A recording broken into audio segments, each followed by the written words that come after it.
Now, let me be extremely clear for you dirty feet, handsome, unloved, unhappy hoes in the back. What this man did to this woman was absolutely unacceptable and should never be tolerated. However, after watching that video, I said to myself, now self, I could have sworn this woman was on one of the morning news shows, and the lady who interviewed her asked her, did Chad ever hit her before this happened? And I could have sworn this lady told her the man was so gentle with her and she would have never thought he would do something like this to her before.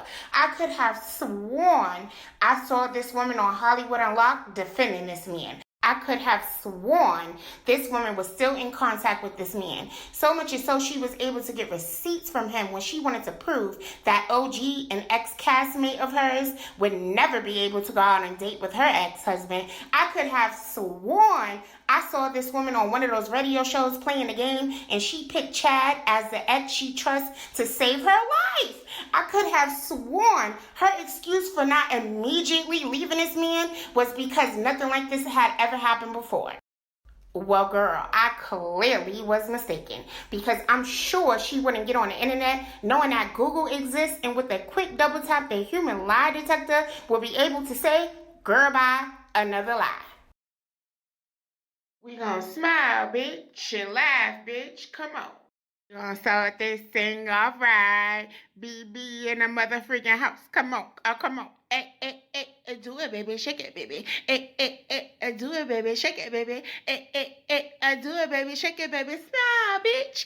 Smile, bitch. Come on. Hello, my beautifully broken people. I hope you guys are having a wonderful morning, noon, and night, whichever one it is for you. If you're new here, welcome home. Please remember that although I don't upload as much, every Friday, if you contact me and ask me, I still will share one of your videos. So please be sure to like or dislike, comment and subscribe if you haven't already, and ring that bell. Today, we will be discussing Evelyn Lozada's recent IG video regarding more allegations about her ex-husband, Chad Ochocinco. With that being said, let's get into it. And then are coming at me talking about, oh, you made this man lose his job. It's like, if you're going to speak the truth, I want you to speak the truth as to what the situation was, okay? It wasn't the first time. It wasn't the first time. And one of the things that I'm always going to do is I'm always going to live in my truth, whether it's good, whether it's bad, whether it's ugly. Having all kind of issues all along. But because So y'all know lately I've been minding my business and I really haven't been feeling well, but 2020 hasn't been good for most. So instead of complaining, I'm like, let me get some type of content up for my BBs who don't keep in contact with me off of YouTube. So I came across this video of Evelyn Lozada speaking about her and Chad's DV case that happened in 2012. Hey, so I wanted to respond to a few things. A few weeks ago, I was actually going to, discuss certain things and decided not to. But I think today is, the perfect time to address things that are on my heart. I woke up today to Chad's comment, and as much as I told myself that I wasn't going to respond because it's not the first time that he's made this comment, I'm just tired. I'm really, really tired. And for this man to sit up there and say that, he lost his temper for 3 seconds is infuriating to me, and as much as I'm trying to heal from this situation I've been dealing with this shit for years, not only because I'm on a show, just everything is just so public. So, as much as I'm trying to heal from this, it's messages like this, it's tweets or whatever the hell it was that are triggers for me, okay? And, for this man to say, it was one incident, 3 seconds of his life, he lost everything, and then what happens? It affects, people read this on social media, and then are you know, coming at me, talking about, oh, you made this man lose his job. It's like, if you're going to speak the truth, I want you to speak the truth as to what the situation was, okay? It wasn't the first time. It wasn't the first time. And one of the things that I'm always going to do is I'm always going to live in my truth. Whether it's good, whether it's bad, whether it's ugly, I'm not going to let anybody take away my fucking truth. Okay? And put this perception out there for a pity party as if you made one mistake, you know? And I'm trying to move on from this, but as a victim, how am I supposed to move on? And I'm not looking for attention. I was at home, I'm minding my own fucking business, and then I have to deal with this. Now, again, I want to be extremely clear. What this man did to her was absolutely unacceptable and should never be tolerated. However, after watching that video, I said to myself, I could have sworn when she was on the E or I, Yanla, whatever her name is, show, she said when he headbutted her, she was in shock because nothing like this had ever happened before. But I do remember her saying that there were so many red flags before they got married. So is that what she was referring to? Now, this is me talking to myself. Then I also said, she definitely protested Tammy's allegations that it wasn't the first time that they have ever been physical with one another. So I'm like, let me do a little bit of digging because I'm sure she's not going to get on IG like the internet doesn't exist and we can't just Google the clips. Because he knows, you know, right away. You know, they know that voice. I said, I want to talk to you. And he pulls up and I get in the car and I'm like, you know, shaking. And I was really enraged. And well, what did you think he was doing? He bought condoms and... Yeah, well, I mean, that's what I was mad about. You know, he bought the condoms and... but you told him to do so. You know, my conversation with him was, if you ever get into a place where, you know, you're tempted or something happens, I'd rather know. You know, I'd rather you tell me and I'd rather you be honest with me. But you also said to him, use a condom. You said that to him. I did. So this is me from the future, girl, while editing. And I didn't plan on using this clip. I just showed you because it doesn't really have anything to do with him hitting her.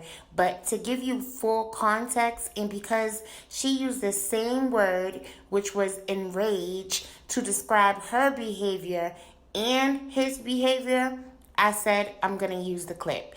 And pray it doesn't offend anyone because that's not what I'm ever trying to do. With that being said, she sat there and said all of that just to say the following. Shaking, you've got the receipt. What happened? You know, I just told him, I said, I'm not sticking by you through this. I'm not. I said, I don't care if my wedding is the laughing stock of the world. I said, I will refuse to sit here and allow you to do that. And he, you know, grabbed my ears, and that's when he headbutted me. And you know, I started bleeding, and I was, you know, I was like a little in shock that, because it's kind of like... Yeah, tell me that. What goes... I started bleeding, and I was, you know, I was like a little in shock that, because it's kind of like... Yeah, tell me that. What goes through your mind? I was... In that 30 seconds after that experience, what's going on in your mind? For the first second, I was a little in shock that it went that far. Another lie, you lied on Chad. I lied on Chad? Because you a fake ass bitch. You know you was fighting that man. You was having all kind of issues all along. But because the neighbor saw, now you want to be involved. Now you want to be. Now I don't know about y'all, but to me it sounded like she was about to say nothing like this had ever happened before, and she definitely was making it seem like Tammy was lying on her. Now, I was unable to find a full interview she did on ABC News right after this happened in 2012, and to be completely honest, I didn't look hard for it, but I was able to find a transcript of that interview, which I'll put on the screen for you guys. And she said, and I quote, that his volatile behavior that night wasn't wasn't a true representation of the man she knew. She also said he's a good guy who made a bad choice. Now, I'm only pointing that out because her IG video, she said that she's sick of him saying that it only took 3 minutes or 3 seconds to mess up his whole life, and he was making it seem like that was the first time he put his hands on her. Now, a lot of people are pointing out her violent behavior to some of the ladies on Basketball Wives over the years, and I could understand why some people are bringing that up. You know, violent behavior is violent behavior. It doesn't matter if it's from the same sex or a man hitting a woman. I don't agree with people saying she deserved it. That's just absolutely ridiculous. I do think her behavior on the show played a major part in people's perception of her when saying she might have provoked him, and I don't agree with that. I don't care if she was yelling and screaming at the top of her lungs, as long as she kept her hands to herself and he had no reason to defend himself like she was going to kill him or something, then he had no right to put his hands on her. It's unclear if she hit him first, but it is in the original police report that he did say she was the one who headbutted him. Now, my uno on this whole thing is, do we really know if it was the only first time he put his hands on her? No. Just like we can't say for sure that she put her hands on him. What I can say for sure is that I don't like how she made that video as if he wasn't painting the same exact narrative she's been painting since this originally happened in 2012. Without a doubt, this is just my uno. She made it seem like they had never been physical with one another before. Now, just giving her the benefit of the doubt, maybe she means that it had never been that violent before. But again, she did say he was never volatile with her before that night. What I do know is domestic violence isn't anything to be played with. And if you or anyone is in a domestic violence situation, please contact the National Domestic Violence Hotline at 1-800-799-7233. Anyway, girl, I'm done with this. What is your thoughts on this whole situation? Do you think Evelyn was lying about what happened prior to that night? Do you guys think it's wrong for people to question a victim's story, even when there's evidence showing that they may not be telling the truth? Leave your unnecessary and necessary opinions in the comment section below, and I'll see you hoes in the next one. Bye! Clear it out. Girl, clear it out. Come on.